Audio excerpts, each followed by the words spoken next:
নবীজি বলেছেন সাল্লাল্লাহু আলাইহি ওয়াসাল্লাম, রমজানের সম রাখার পরে যে ব্যক্তি শাওয়ালের এই 6টা রোজা রাখবে সে যেন সারা বছর রোজা রাখার নেকি পাবে ইনশাআল্লাহ।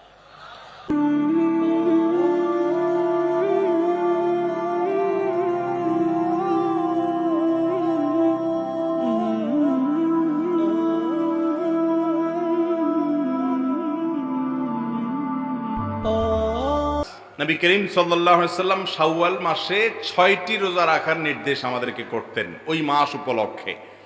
তিনি বলেছেন, মান সামা রমাদান, যে ব্যক্তি রমজান মাসে রোজা রাখবে সবগুলো, সুম্মা আতবাউহু সিত্তাম মিন শাওয়াল, এরপর রমজান মাসের রোজাগুলো রাখার পর শাওয়াল মাসে যে ব্যক্তি 6টা রোজা রাখবে, কানা কা সিয়ামিদ দাহার, আল্লাহ তাআলা তাকে সওয়াব দিবেন সারা বছর রোজা রাখার সওয়াব।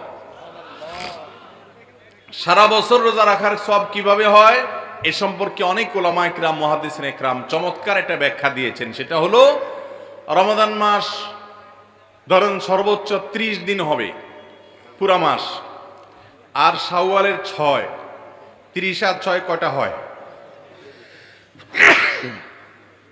36। এই 36কে যদি আপনি 10 দিয়ে গুণ দেন কত হবে? 360। চন্দ্রবর্ষ সৌরবর্ষের চাইতে কয়েকদিন কম হয়।